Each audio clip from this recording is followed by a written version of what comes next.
بالله من الشیطان الرجیم بسم الله الرحمن الرحیم. نظامی و عسکری در واقع محبوس بودند و تحت نظر بودند.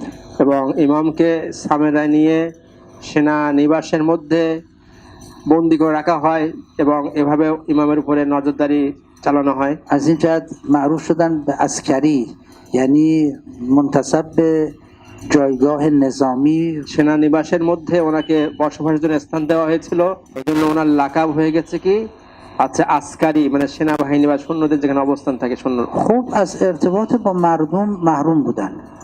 অতএব জনগণের সাথে ইমামের যে সংযোগটা তারা চেষ্টা করেছিল যে বিচ্ছিন্ন হয়ে যাক। که از ارتباط با مردم امام محروم بودند و تحت نظر و محبوس بودند، یه دلیل بسیار لطیف و ویژه‌ای داره.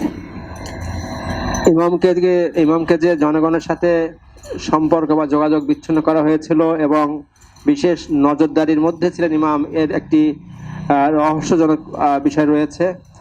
شما میدانید امام حسن عسکری پدر امام زمان عجل الله تعالی فرجه আল্লাহুম্মা সাল্লি আলা মুহাম্মাদ ওয়া আলি মুহাম্মাদ। আপনারা অবগত আছেন যে ইমাম হাসকারি আলাইহিস সালাম হচ্ছেন তিনি আমাদের যুগের ইমামের পিতা ছিলেন। و ما دچار دشمن تاریخی و قسم خورده‌ای هستیم به نام یهود. আর আমরা ইতিহাসে আমাদের একটি আছে কঠিন এক শত্রু, যে আমাদের জন্য কসম খাওয়া শত্রু, সে হলো ইহুদি ছিল। یهود رو دست کم نگیرید. আর এই ইহুদি জাতিদেরকে আপনারা আছে সামান্য হিসাবে পরিগণনা করবেন না। یهود با مسیحی‌ها خیلی فرق می‌کنه. ইহুদিদের সাথে খ্রিস্টানদের একটি বড় পার্থক্য রয়েছে। با بودایی‌ها و هندوها خیلی فرق می‌کنه. হিন্দু এবং বুদ্ধায়ী ধর্মের লোকদের সাথেও ইহুদিদের পার্থক্য রয়েছে। یهود دنبال حکومت بر دنیاست. ইহুদিরা সবসময় চেষ্টা করে আসছে যে পৃথিবীর হুকুমতকে তারা কিভাবে আয়ত্তে আনবে। به هر نحوی میخواد حاکمیت پیدا کنه بر دنیا. এবং তারা সেই চেষ্টা করে যে কোনো বলে কৌশলে এই পৃথিবীর কর্তৃত্ব তারা দখল করতে চায়। و این حاکمیتش میخواد ابدی باشه. دنبال این مفهوم دوم هم هست. আর তারা হচ্ছে এই যে পৃথিবী ব্যাপী কর্তৃত্ব পেতে চায় এবং এই কর্তৃত্ব তাদের স্থায়ী হয়, চিরন্তন হয়, সেটা হচ্ছে তারা চিন্তা করে। لذا هر عامل مهمی که در تاریخ مانع حکومت ابدی یهود بر دنیا بشه، از قبل یهود براش برنامه ریزی میکنه برای نابود کردنش. অতএব ইহুদিদের এই যে পরিকল্পনা যে বিশ্বব্যাপী তাদের যে কর্তৃত্ব থাকবে, এর বিরোধী কোনো শক্তি আবির্ভাব হতে চায় বা সামনে আত্মপ্রকাশ করতে চায়, সে আগে থেকে প্ল্যান করে যাতে সে পৃথিবীতে না আসতে পারে এবং তাকে কিভাবে হত্যা করা যায়, খতম করা যায়। یکی از اونا وجود مبارک امام زمان عجل الله تعالی فرجه شریف است. আর যার একজন হচ্ছেন আমাদের প্রিয় ইমাম, যুগের ইমাম তিনি। چون یهود میدونه با حضور امام قدرت مقابله نداره و کاملا حکومتش برچیده میشه، سهولت و سیطرش بر دنیا از بین میره. কেননা ইহুদিরা জানে যে যুগের ইমাম আত্মপ্রকাশ করলে তাদের সেই পরিকল্পনা ধ্বংস হয়ে যাবে এবং তারা পৃথিবীর উপর যে কর্তৃত্ব বিস্তার করবে সেই নীল নকশাও শেষ হয়ে যাবে। لذا تمام تلاش و کوشش یهود بر این بودش که امام زمان از بین بره. আর এই জন্যই তারা আপ্রাণ চেষ্টা চালিয়ে যাচ্ছে যাতে ইমাম মাহদী আলাইহিস সালাম পৃথিবীতে আসতে না পারে আর আসলে তাদেরকে তারা শেষ করতে পারে। حالا شما فکر میکنید اگه امام زمان بر روی کره زمین بود یهود میذاش زنده بمونه؟ এখন আপনারা ভেবে দেখেন, যদি আজকে ইমাম জামান আলাইহিস সালাম পৃথিবী থাকতেন আর ইহুদিরা কি চুপ করে বসে থাকতো? حضرت حسن نصرالله روی زمین جا داشت؟ আজকে এই পৃথিবীতে সৈয়দ নাসরুল্লাহ মতো ব্যক্তিও তারা টিকে থাকতে দেয়নি। در امان بود؟ তিনি নিরাপত্তার মধ্যে ছিলেন না। تو آسمون در امان بود؟ তিনি আকাশে থাকলেও কি নিরাপদ থাকতেন? روی دریا در امان بود؟ তিনি সাগরে থাকলে কি নিরাপদ থাকতেন? زیر دریا در امان بود؟ তিনি সাগরের নিচে থাকলে কি নিরাপদ থাকতেন? زیر زمین هم در امان نبود. তিনি মাটির মানে নিচে ছিলেন, ভূগর্ভস্থ ছিলেন, সেখানেও তিনি নিরাপত্তাহীনতায় ভুগেছেন। امام حسین علیه السلام چی فرمود؟ ইমাম হোসেন আলাইহিস সালাম কি বলেছিলেন? گفت اگر چنانچه به لانه حیوانات هم پناه ببرم من رو بیرون میکشن و شهید میکنن. ইমাম হোসেন আলাইহিস সালাম বলেছিলেন, আমি যদি কোনো প্রাণী তার যে চালার মধ্যে যদি আমি প্রবেশ کری তাও সেখান থেকে বের করে তারা আমাকে শহীদ করবে হত্যা করবে اونا میگفتن که شما حرکت کنید بروید به سوی ایران در ایران و در خراسان شما یاران با وفایی دارید از شما محافظت میکنن امام حسین میگفت فایده نداره بالاخره منو میکشن তখন মক্কা মদিনার লোকেরা ইমাম হোসেন আলাইহিস সালামকে পরামর্শ দিয়েছিলেন যে আপনি খোরাসানে যান সেখানে আপনার অনেক সমর্থক রয়েছে যারা আপনাকে আশ্রয় দেবে এবং আপনার নিরাপত্তা জোরদার করবে কিন্তু ইমাম বললেন না ওখানে গেলেও তারা আমাকে খুঁজে বের করবে এবং আমাকে হত্যা করবে حالا فهمیدین چرا امام زمان غائبه حاضر نیست কেন আপনারা বুঝতে পেরেছেন আজকে আমাদের প্রিয় ইমাম যুগের ইমাম তিনি গায়েবে আছেন অদৃশ্য আছেন تمام تمهیدات رو میچیدن برای اینکه او رو نابود بکنن তারা সমস্ত ধরনের পরিকল্পনা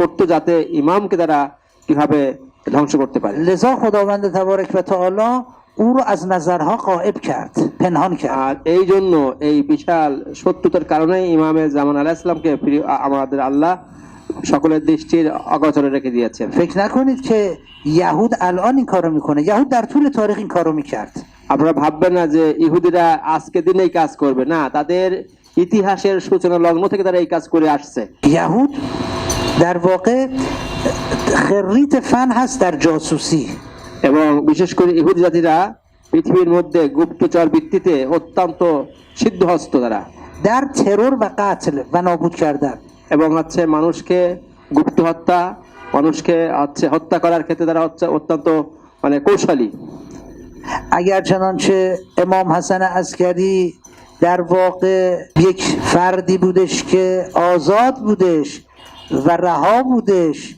و امام زمان به صورت طبیعی مثل بچه های دیگه به دنیا می آمد یهود از او دست بر می داشت আজকে যদি ইমাম হাসান আসকারী আলাইহিস সালাম অন্য মুক্ত মানুষের মতো স্বাভাবিক জায়গায় বসবাস করতেন আর আমাদের যুগের ইমাম ওখানে যদি জন্মগ্রহণ করে ওই সমাজে সবার চোখের সামনে বেড়াতেন তাহলে কি ইহুদিরা তাকে জীবিত রাখতো یهود فهمید که یه پیغمبری میاد در آخر زمان که این پیغمبر از نسل حضرت اسماعیله ইহুদিরা জানতো যে শেষ যুগে একজন নবী আসবেন যিনি ইসমাইল আলাইহিস সালামের বংশধর و اگر شهری رو بگیره اون شهر تا ابد به دست یهود نخواهد افتاد এবং তিনি যদি কোনো শহরে প্রবেশ করেন শহরে থাকেন তাহলে সেই শহরের উপরে কখনো ইহুদিরা কর্তৃত্ব করতে পারবে না گفتم پس بیت المقدس رو اگر از ما بگیره دیگه ما بیت المقدس حاکم نخواهیم بود যদি বাইতুল মুকাদ্দাস যদি আমাদের থেকে নিয়ে নেয় তাহলে আমরা সেখানে আমাদের কর্তৃত্ব আমরা প্রতিষ্ঠা করতে পারবো না در حالی که مرکز گسترش حکومت ما از بیت المقدسه اگر بیت المقدس در دست ما نباشه حکومت جهانی و ابدی نخواهیم بر دنیا داشت তারা বলল যে আমাদের শক্তি এবং সমর্থনের কেন্দ্র কোথায় বাইতুল মুকাদ্দাস যদি এই বাইতুল মুকাদ্দাস আমাদের হাতছাড়া হয়ে যায় তাহলে আমরা কখনো পৃথিবীর উপরে যে আধিপত্য সেটা আমরা বিস্তার করতে পারবো না چیکار کردن 300 سال 400 سال قبل از اینکه پیامبر به دنیا بیاد برنامه‌ریزی کردن তারা কি করলো কি মহানবীর জন্মের 300 বছর আগে 400 বছর আগে থেকে তারা প্ল্যান করতেছিল می‌خواستن پیامبر رو از بین ببرن কি যে সেই 400-300 বছর আগে এই যে মহানবী এখন আসেনি তাকে কিভাবে পৃথিবী থেকে সরাই দেওয়া যায় সেই প্ল্যান তারা করছিল گفتن جد اجداد پیامبر رو از بین ببریم که پیامبری زاده نشه তারা এই চিন্তা করলো যে যে পরিবার থেকে প্রিয় নবীর জন্ম হবে তাদের দাদাদের তাদের নানাদেরকে আমরা হত্যা করে ফেলি তাহলে যাতে প্রিয় নবী না আসতে পারে এখানে শেষ হয়ে যাবে هاشم پدر مطلب پدر عبدالمطلب هاشم پدر مطلب که بزرگ در واقع قریش بود تجارت میکرد به سوی غزه در غزه یهود هاشم رو کشتن হাশেম ছিলেন মুত্তালিবের দাদা তিনি এই কুরাইশ বংশের প্রধান ছিলেন তিনি কি করতেন কি মক্কা থেকে বাইতুল মুকাদ্দাসে ব্যবসা বাণিজ্য করতেন যখন বাইতুল মুকাদ্দাসে গেলেন এই ইহুদিরা তারা সেখানে আত্মঘাতীভাবে তাকে হত্যা করলো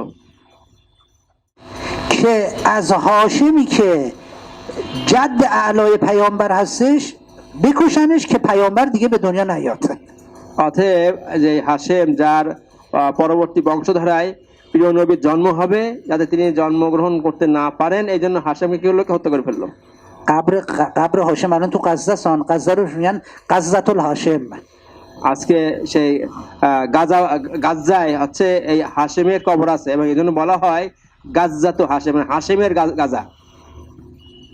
دقت میکنید یهود چجوری فکر میکنه، یهود چجوری برنامه ریزی میکنه. একটু চিন্তা করছেন যে ইহুদিদের পরিকল্পনা কেমন, তারা কিভাবে পরিকল্পনা করে؟ بعد اومدن سراغ چی؟ بعد هاشم وقتی که میخواست از دنیا بره مریض شد، در اونجا مسمومش کردن، مسموم کردن.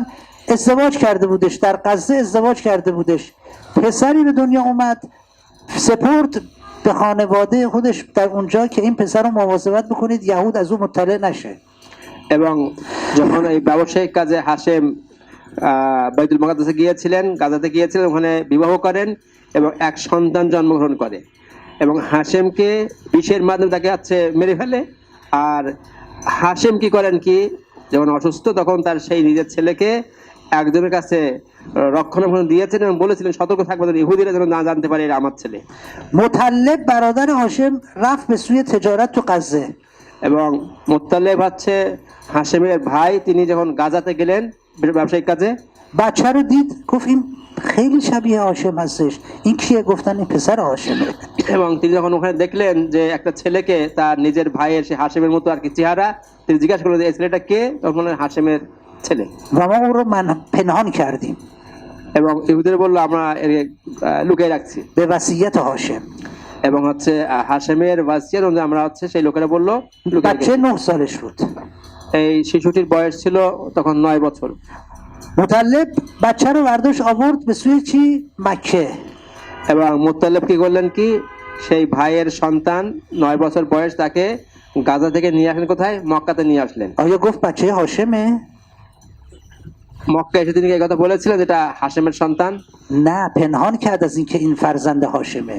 এবং তিনি مکه এসেও ইহুদিদের ভয়ে তার পরিচয় গোপন রাখলেন। مردم فکر میکردن این یه عبدی رو از غزه از فلسطین خریده با خودش آورده، اسمش شد عبدالمطلب. এবং যখন হচ্ছে ওই মক্কা নিয়ে আসলেন, জনগণ ভাবতো গাজা থেকে একটা বান্দা বা দাসকে কিনে আনছে, এই জন্য তার নাম ছিল আব্দুল মুত্তালেব, মানে মুত্তালেবের গোলাম বা বান্দা। جوان 18 19 ساله شد، تازه مردم فهمیدن که این پسر هاشمه، اون موقع که میتونست از خودش دفاع کنه. এবং যখন আব্দুল মুত্তালেবের বয়স হলো 18-19 বছর, যখন সে নিজেকে রক্ষা করতে পারে, তখন সবাই জানতে পারলো যে হচ্ছে কি হাশেমের সন্তান। عبدالمطلب شد چی؟ جد پیامبر. আর আব্দুল মুত্তালেব কে ছিলেন কে? আমাদের প্রিয় নবীর দাদা। پدر کی؟ پدر عبدالله. কার পিতা? আব্দুল্লাহর পিতা। عبدالله رو وقتی که میرفت برای شکار اطراف مکه یهودی ها پیگیری میکردن برای اینکه بکشنش. এমনকি যখন আব্দুল্লাহ তার আত্মীয়ের সাথে শিকার করতে যেতেন মক্কার আশপাশে, ইহুদিরা ওৎপেতে থাকতো যে কিভাবে আব্দুল্লাহকে হত্যা করা যায়, نتونستن. কিন্তু তারা পারেনি। اومدن یک زن یهودیه رو به نحوی غالب بکنن به عبدالله که با او ازدواج بکنه. এমনকি তারা বিভিন্ন ফাঁদ পেতে একটা পরিকল্পনা করলো কি, যে ইহুদি এক মেয়েকে আব্দুল্লাহর সাথে বিয়ে দেওয়ার আছে পরিকল্পনা করলো, কিন্তু পারেনি তারা نتوانستن. এই কাজও করতে পারেনি। عزیزان، عبدالله وقتی که برای تجارت رفتش به سوی مدینه، در راه مدینه او رو چیکار کردن؟ شهید کردن. আমার প্রিয় ভাইরা, যখন আব্দুল্লাহ গেল ব্যবসায়িক কাজে মদিনায় এবং মদিনা থেকে ফেরার পথে তাকে কি করলো কি, এই ইহুদিরা তাকে বিষ প্রয়োগের মাধ্যমে তাকে ওই প্রতিমাতে শহীদ করে দিল। به خیال اینکه عبدالله رو کشتیم دیگه پیامبری به دنیا نمیاد. তারা এই চিন্তা করেছিল যেহেতু আমি আব্দুল্লাহকে মেরে ফেলে দিয়েছি, আর যে নবী আসবে সেই ধারাকে আমি শেষ করে ফেলেছি। غافل از اینکه نطفه پیامبر قبلش در واقع منعقد شده بود، حضرت آمنه رو گرفته بود و یهود هنوز نمیدونست. কিন্তু তারা এটা জানতো না যে আমিনার পেটের মধ্যে প্রিয় নবীর হচ্ছে ভ্রূণ ছিল, কিন্তু তারা জানতো না আর কি। پیامبر به دنیا اومد. আর অবশেষে কি হলো, আমাদের প্রিয় নবী জন্মগ্রহণ করলেন।